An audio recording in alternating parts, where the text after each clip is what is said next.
In the final months of World War II, the United States made a decision that would change the course of history and leave a permanent mark on global consciousness: the use of nuclear weapons on Japan. This action, still controversial to this day, was driven by a combination of military strategy, political calculation, and the desire to bring about a swift end to a long and bloody war. By mid-1945, the war in Europe had ended, but the Pacific theatre raged on. Japan, though increasingly weakened, showed no clear signs of surrender. The battles of Iwo Jima and Okinawa had already demonstrated the high cost in both American and Japanese lives when attempting to capture territory through conventional warfare.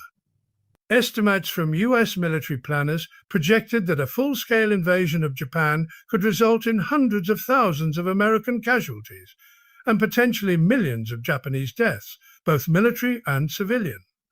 Faced with such staggering predictions, American leaders, including President Harry S. Truman, sought an alternative that could end the war more decisively and with fewer casualties. At the time, the United States had been developing an atomic bomb under the secret Manhattan Project. By July 1945, the first successful test of the bomb had taken place in New Mexico. The weapon's devastating power was undeniable. American military and political leaders saw in it not only a tool to end the war quickly, but also a means to establish post-war dominance and send a clear message to the Soviet Union. The political dimension of the decision cannot be underestimated.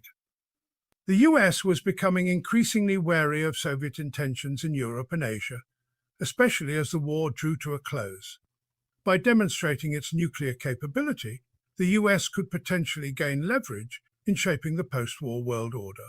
Thus, the bomb was seen as both a military weapon and a geopolitical tool. Despite internal debate among scientists, military officers, and some government officials about the morality and necessity of using the atomic bomb, the decision moved forward. On August 6, 1945, the first bomb was dropped on the city of Hiroshima. The immediate destruction was catastrophic.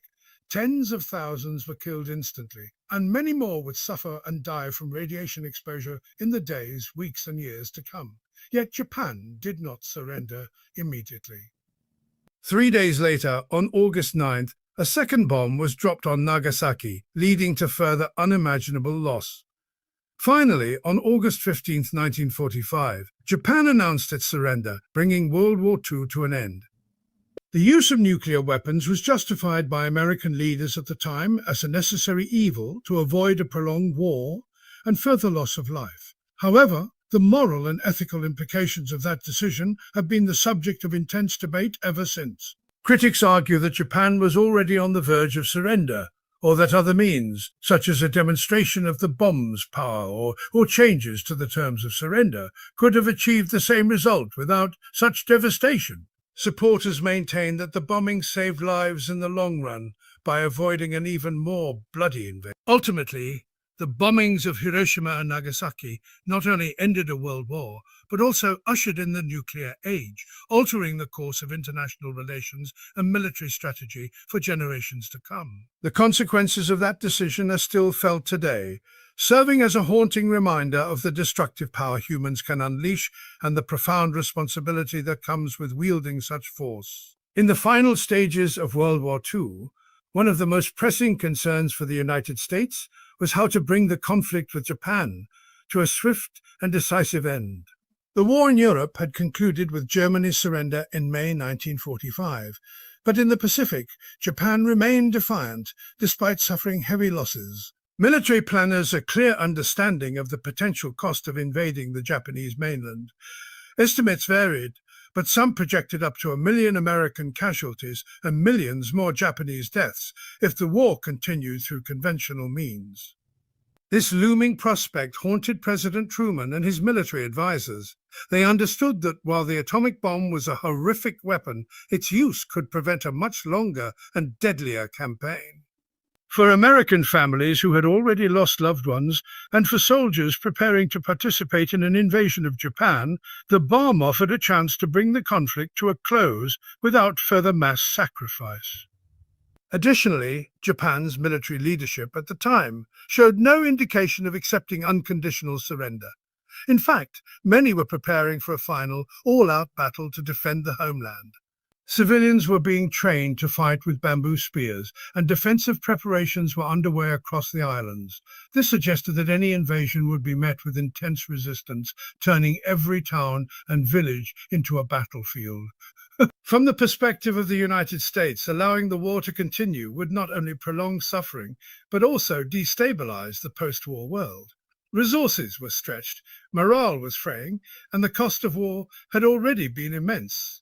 Leaders believed that by using the atomic bomb, they could deliver a psychological and strategic shock that would force Japan to surrender, thereby avoiding a prolonged and far more destructive conflict. The argument wasn't just about military casualties either. It included the toll on civilians, both in Japan and in occupied territories. Prolonging the war risked starvation, disease, continued bombing raids, and the ongoing deaths of prisoners of war and civilians caught in the crossfire. After Hiroshima was bombed on August 6, 1945, and Nagasaki followed on August 9, the Japanese government realized the scale of destruction they were facing. The bombs had leveled entire cities and caused death and suffering on a scale previously unimaginable. This overwhelming force, combined with the Soviet Union's declaration of war on Japan and its invasion of Manchuria, finally convinced Japan's leaders to surrender. On August 15, Emperor Hirohito announced Japan's unconditional surrender, marking the end of World War II. Supporters of the decision to use the bomb argue that this outcome validated the difficult choice. While the immediate casualties from Hiroshima and Nagasaki were horrific, tens of thousands died instantly, and many more from radiation in the months that followed. Those deaths were seen by US leaders as tragically necessary to prevent what they believed would be exponentially more lives lost in a bundabuka. Prolonged war.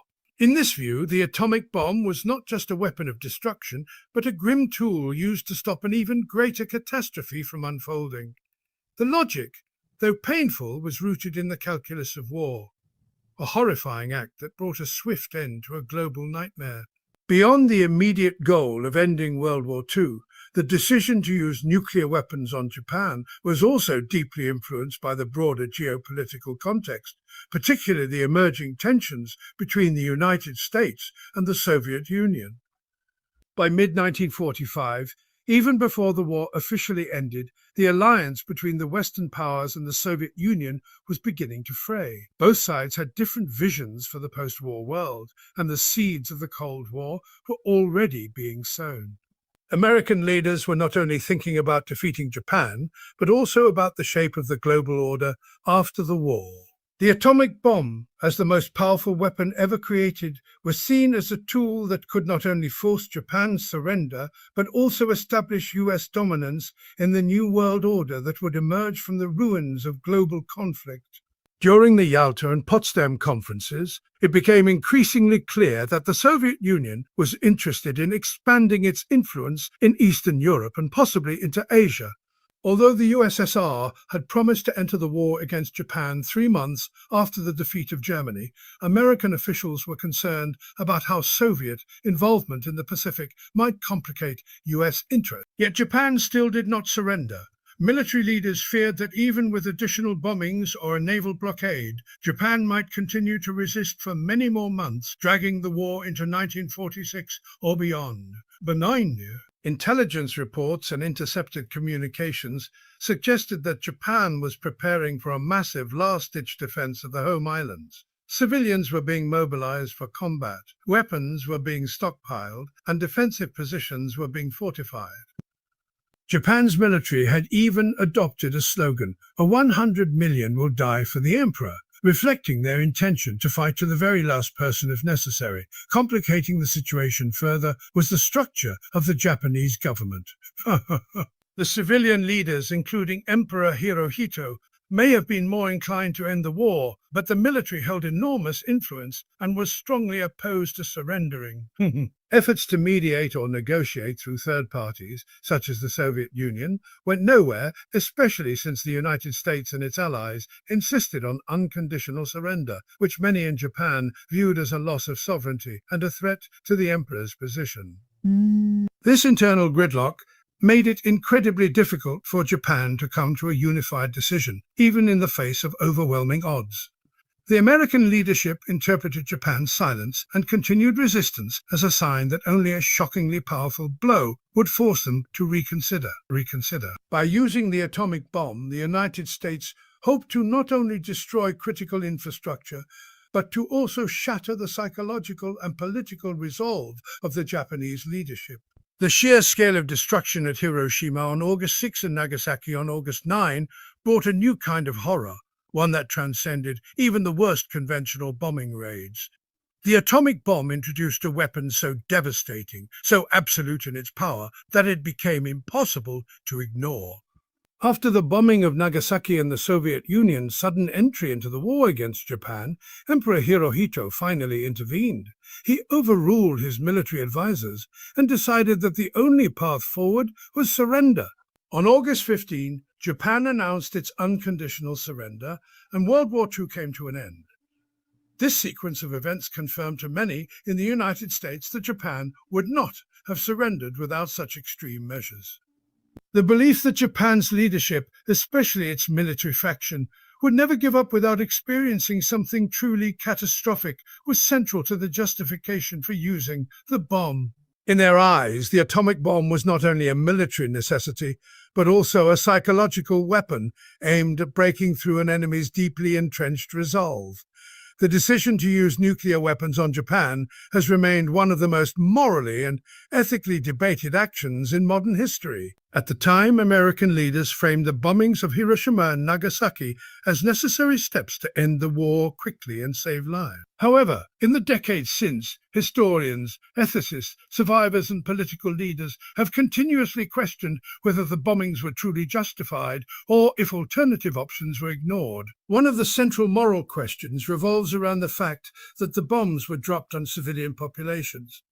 While Hiroshima and Nagasaki were chosen for their military and industrial value, the vast majority of the victims were civilians, including women, children, and the elderly. Entire communities were obliterated in seconds, and the survivors faced unimaginable suffering from burns, injuries, and radiation sickness that lasted for years. Critics argue that the bombings constituted an unnecessary use of extreme force, especially given the fact that Japan was already weakened and possibly on the verge of surrender. Some historians believe that a demonstration of the atomic bomb's power on an uninhabited area, such as a remote island, might have been enough to convince Japan to surrender without inflicting mass civilian casualties. Others have suggested that altering the terms of unconditional surrender to assure the Japanese that the emperor could remain in a ceremonial role might have encouraged surrender without the need for nuclear devastation. In fact, after the war, the US allowed Emperor Hirohito to remain as a symbolic figure, which leads many to question why that assurance wasn't offered before the bombs were dropped. On the other hand, defenders of the decision maintain that the unique circumstances of total war justified the extreme measure. They argue that every day the war continued, more lives were being lost across Asia and the Pacific. Japanese forces were still occupying territories, and civilians in those regions were suffering and dying under brutal conditions. From this perspective, the bombings, while tragic, brought a sudden end to a war that had already taken tens of millions of lives globally. The horror of Hiroshima and Nagasaki, they argue, served as a powerful deterrent that may have prevented future wars of similar scale. Still, the ethical dilemma does not end with the decision itself. It continues into how the world responded afterward. The atomic bomb marked the beginning of the nuclear age, changing warfare forever. What had once been a war fought with tanks, planes, and rifles now included weapons capable of wiping out entire cities in moments. The moral consequences of unleashing such a destructive force were profound. Many scientists who helped build the bomb later regretted their involvement. The Manhattan Project's lead scientific advisor, J. Robert Oppenheimer, famously quoted the Bhagavad Gita after witnessing the first nuclear test. "And now I am become death, the destroyer of worlds." His words captured the deep unease many felt about what they had created and what it meant for humanity's future. In the years since, Hiroshima and Nagasaki have become global symbols, not only of wartime tragedy, but also of the importance of peace, disarmament, and remembrance. Survivors, known as hibakusha, have spoken out against nuclear weapons, turning their personal suffering into a message for future generations. Their voices remind the world of what is at stake when such weapons are used. Whether one views the bombings as justified or not, the ethical weight of the decision remains enormous. It challenges leaders, scholars, and citizens alike to grapple with the question of what is acceptable in the name of ending war, and whether the ends can ever truly justify the means.